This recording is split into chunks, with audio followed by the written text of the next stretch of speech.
Si Jo mana ya? Ini kopi gua dari hitam sampai ke coklat begini dia belum datang loh. Hey, yaudah, sorry nih telat ya. Oh my god. Macet banget jalanan Jakarta. Tuh. Oh. Gimana? Tunggu dulu. Kenapa? Wih, sih? jamnya, handphonenya, semuanya bermerek semua loh. Oh, tasnya. Kenapa? Ini bermerek semua, sultan banget. Lu abis menang kasino, Jo? Indro. Oh, Dono kasino Indro. Enggak, kenapa? Apa yang salah? Iya. Barang-barang Enggak. Karena lu mau ketemu gua aja, lu branded semua ini barangnya. Iya, lu nggak tahu. Reward gue. Iya, Atau apa? nggak tahu. Kalau sebentar lagi kita tuh mau masuk resesi. Iya, ini berita gue baca, semuanya isinya tentang resesi di 2023. Resesi apaan sih? Udah gini aja, daripada gue ribet, untuk ngasih tahu ke lu, mendingan lu kenalan. Kita ngobrol bareng nih sama Om Pit. Di mana? Ada, udah nanti lu ikut sama gue aja. Nah, tapi sebelumnya Workers, jangan lupa untuk like, komen, dan subscribe. Jangan lupa juga untuk nyalakan lonceng notifikasinya. Oke? Udah. Ikut sama gue, cepetan. Habisin dulu. Enggak.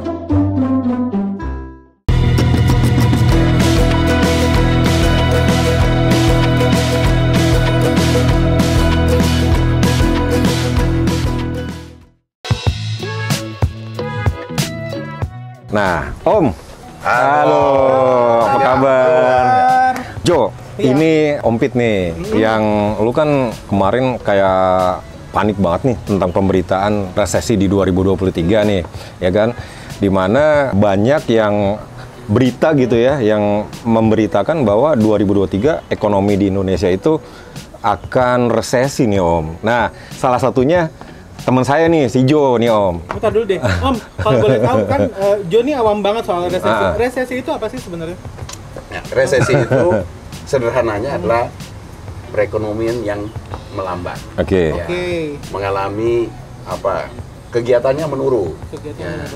Kalau diukur dengan ukuran tertentu itu pertumbuhannya itu menurun. Pertumbuhannya negatif. Ya.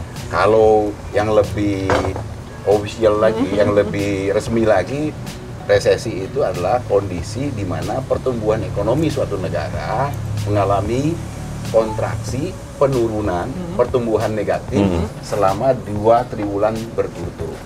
Jadi itu yang disebut resesi. Oh, jadi resesi. Jadi kalau cuma sekedar ya turun aja, melambat aja, belum juga disebut resesi. Biasa namanya naik turun perekonomian kan biasa. Resesi itu bisa dibilang beda dengan krisis ekonomi ya Om ya? Krisis moneter mungkin ya? Krisis moneter. Resesi, jadi perlambatan ekonomi, resesi, krisis itu kadarnya beda-beda. Nah, krisis itu kadarnya yang udah berat.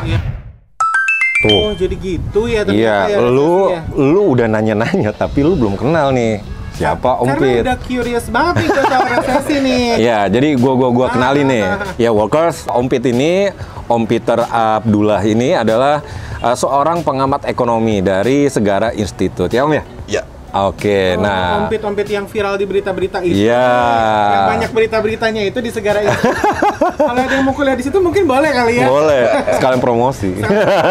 Sekalian juga promosi, kita lagi ada di Lamunan. Oh iya, oke. Tempatnya enak banget nih, kalau Workers mau datang ke sini boleh. Ini ada di daerah Pasar Minggu. Oke.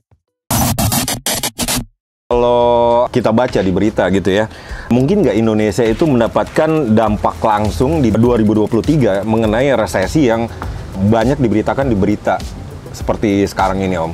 Ya, memang ya, ini semua orang udah ngomong ini ya, Pak Presiden, Bu Menteri, ya, itu sudah banyak mengatakan tahun 2023 itu tahun yang gelap, ya. Bahkan kemarin Ketua OJK juga menyampaikan tahun 2023 itu adalah tahun perfect storm. Ya, badai yang sempurna. Ya, badai yang sempurna bukan sempurna bagus. Dalam artian negatif ya, dalam artian yang sangat negatif, badai yang luar biasa, yang jelek ya sebenarnya. Kondisi perekonomian global akan sangat buruk ya. Dan itu dikhawatirkan akan berdampak ke Indonesia. Ya pasti berdampak. Betul. Oleh karena itu Presiden, ya Bu Menteri, ya banyak pihak sudah warning, menyampaikan kita harus hati-hati, jaga-jaga, ya. Betul. Nah, tapi bukan berarti kalau di global itu mengalami krisis, mengalami kondisi yang begitu buruk, kita otomatis sama akan juga mengalami kondisi yang sangat buruk. Kalau di sana resesi, bukan berarti juga kita akan resesi. Ya. Tahun 2023 itu memang kondisinya buruk, ya. Dan itu sudah kita rasakan sekarang sebenarnya, ya. Global itu sekarang sudah buruk, ya. Kondisi gelap itu sekarang sudah gelap, gitu loh. Jadi kenyataannya kan kita masih baik-baik aja, kita masih minum-minum nih, betul. Bisa nongkrong nih. Yang dimaksud adalah kita cuma perlu berjaga-jaga, perlu mengantisipasi agar supaya kita tidak terdampak yang terlalu besar. Kalau terdampak pasti. Tetapi jangan sampai terdampaknya terlalu besar. Contoh misalnya, ya. Kalau di luar negeri itu sekarang ini kondisinya inflasinya udah luar biasa, ya. Turki, ya itu inflasinya udah lebih di atas 80%, mendekati 100%. Artinya harganya itu udah nggak keruan-keruan lah. Ya, sama Argentina juga kayak gitu. Ya. Di Inggris juga. Bahkan negara-negara maju seperti Inggris, ya Australia, Amerika, ya, itu mengalami lompatan inflasi yang juga sangat tinggi. Di atas 8%, di atas 9%, yang biasanya itu inflasi mereka itu paling 1-2%. Ya. Jadi sangat besar, lompatannya itu sangat besar dan terasa ya bagi mereka. Nah, kita kan inflasi kita kan masih cukup terjaga nih, ada di kisaran 5-6%. Ya, yang terakhir kita inflasi year on year, inflasi dibandingkan tahun kemarin itu ada di kisaran 5,95%. Artinya ada di kisaran 6% ya. Kalau dibandingkan yang 80-an% kan kecil. Ya, memang ada lompatan, tapi masih masih apa ya? Masih wajar lah ya. Ukurannya masih masih dibilang ukuran wajar ya. Kalau kita apalagi kalau kita bandingkan dengan historisnya kita ya.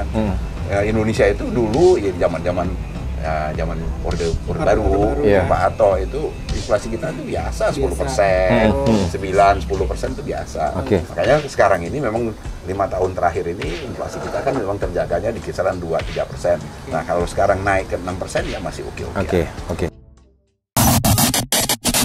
Ciri-cirinya sendiri nih Om untuk negara yang terdampak resesi itu ciri-cirinya apa sih kira-kira? Kalau tadi kan Om Pit bilang kita masih terbilang aman gitu. Itu apa sih Om? Nah, ini kalau kita bicara tentang resesi global ke kita ya, dan negara mana yang kemungkinan besar terdampak besar ya. Cirinya adalah negara itu terekspos atau terbuka, sangat terbuka, bergantung kepada globalnya terlalu besar. Bergantung kepada global itu dalam artian apa? Mereka pertumbuhan ekonomi mereka itu dominan dikontribusikan oleh ekspor. Nah, contoh itu Singapura, Jepang, ya. Jadi mereka itu pertumbuhan mereka itu ditentukan sekali oleh berapa besar mereka bisa mengekspor barang. Kalau Indonesia kan enggak ya. Indonesia ini peran dari ekspor terhadap perekonomian kita tuh cuma sekitar 10%. 80% itu lebih ditentukan oleh konsumsinya kita ya, dan investasi. Itu total ada 80%. Jadi perekonomian kita lebih ditentukan oleh kita sendiri. Bukan oleh ekspor. Nah, itu yang pertama. Dan yang kedua. Ya, yang adalah negara-negara mereka itu ekspornya itu manufaktur. Ya, kalau kita ekspor kita komoditas.